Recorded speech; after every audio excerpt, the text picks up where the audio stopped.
ان تقرض اللہ قرضا حسنا، اللہ کو قرض حسنا دو۔ کیسی بات ہے، خدا دے کے خود مانگ رہے، اللہ کے دیے ہوئے سے دینا نا۔ وَمِمَّا رَزَقْنَاهُمْ يُنْفِقُونَ، اللہ کے دیے ہوئے سے دیتے ہیں۔ ذرا دیکھیے اللہ اس پہ ثواب دیتا ہے، اللہ کے دیے ہوئے سے دے کے اللہ سے ثواب لیتے ہیں، اور اللہ فرماتا ہے میں لٹاؤں گا بھی اور دگنا کر کے لٹاؤں گا۔ جو تم میرے دیے ہوئے سے دو گے اس کو دگنا کر کے لٹاؤں گا اور تمہیں اجر بھی دوں گا۔ یہ کیا دل آویز کہانی ہے۔ وَيَغْفِرْ لَكُمْ، اور تمہیں بخش بھی دے گا۔ واللہ شکور حلیم، وہ شکر گزار بھی ہے اور حلم والا بھی ہے۔ اللہ اکبر، اللہ خود دے کے خود کہتا ہے مجھے قرض دو۔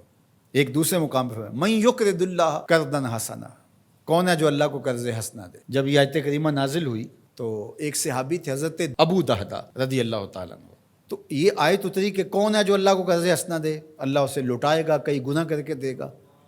تو وہ حضور کے پاس آئے اور آقا کریم کا ہاتھ پکڑ لیا اور کہا حضور کیا اللہ نے واقعی ہم سے قرض مانگا ہے؟ رب ہو کے قرض مانگ رہے، اللہ نے واقعی ہم سے قرض مانگا ہے؟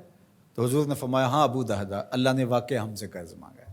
تو حضور کا ہاتھ پکڑ لیا اور ساتھ ساتھ چلتے رہے، تو کھجوروں کے باغ کے کنارے حضور کو لے گئے، اور 600 کھجوروں کا درخت تھا جہاں انہوں نے اس کو لگا کر کے پروان چڑھایا تھا۔ اور کھجور آپ کو پتہ ہے کب لگتی ہے اور کب جوان ہوتی ہے، کتنا وقت لگتا ہے۔ پھل دینا آسان ہوتا ہے لیکن کھجور دے دینا یہ بڑا مشکل ہوتا ہے۔ وہ ہمارے دیہاتوں میں کہتے ہیں کہ جٹ گڑ کی پیسی دے دیتا ہے لیکن گنا نہیں توڑنے دیتا، چونکہ فصل کے ساتھ جو لگاؤ ہوتا ہے، جو ایک ربط قلب ہوتا ہے وہ بڑا گہرا ہوتا ہے، تو وہ گنا نہیں توڑنے دیتا، اس پہ لڑائی ہو جاتی ہے، لیکن وہ گڑ کی پیسی دے دیتا ہے، وہ کئی گنوں کا نتیجہ ہوتا ہے۔ تو کھجوریں، اور وہ بھی کئی سالوں میں پل کے جوان ہوئی، 600 کھجوروں کے درخت تھے، اور پھر اس میں رہائش بھی ان کی تھی۔ تو اس کے کنارے کھڑے ہو کے پھر ایک بار دہراتے ہیں حضور کیا واقعی اللہ نے ہم سے قرض مانگا ہے؟ تو حضور نے فرمایا ہاں ابو دہدا، اللہ نے واقعی ہم سے قرض مانگا ہے۔ تو کہا پھر سودے کے آپ گواہ ہو جائیں، یہ باغ میں نے اللہ کو قرضے میں دے دیا، یہ باغ میں نے اللہ کو قرضے میں دے دیا۔ اللہ اکبر۔ اب ان کی رہائش بھی وہاں تھی اور بچے بھی وہاں رہتے تھے، اب اندر نہیں جا رہے، باہر ہی کھڑے ہو کے بلند آواز سے پکار کرتے ہیں یا امت دہدا اخرجی، اے دہدا کی امی جلدی جلدی بچوں کو لے کے باہر آ جا، یہ باغ اب ہمارا نہیں رہا، ہم نے اللہ کو قرضے میں دے دیا۔ اب خاتون تو لڑنے لگ جائے کہ یہ اور کہیں انتظام نہیں کیا، یہ گھر بستا ہوا، یہ کھجوروں کا باغ لٹکتے ہوئے خوشے، یہ چھوڑ دیں، لیکن وہ بھی حضور کی درس گاہ کی پڑی ہوئی تھی۔ اللہ اکبر۔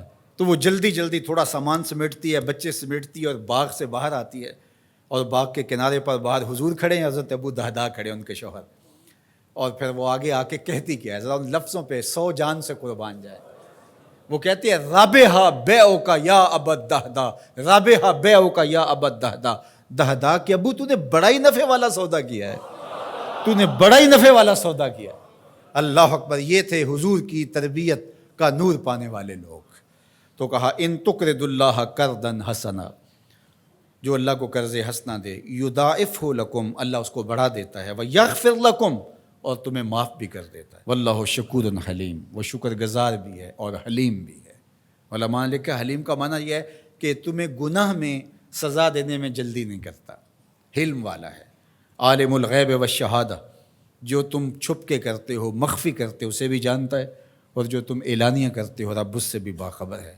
العزیز الحکیم، غالب ہے، اس پر کوئی غالب نہیں ہے، وہ حکمت والا ہے، یہ اس کی عظمتیں ہیں۔ تو سورہ التغابن اپنے دامن میں وہ نور رکھتی ہے کہ اس کی تلاوت کرنے سے زندگی میں جمال اور زندگی میں نور نصیب ہوتا ہے۔ علماء نے لکھا ہے وہ بیماری، وہ مشکل، وہ پریشانی جس کے ظاہری اسباب منقطع ہو جائیں تو سورہ تغابن پڑھیں، اللہ تعالیٰ جل شانہ اپنا کرم فرما دے گا، اپنی رحمت نازل فرمائے گا۔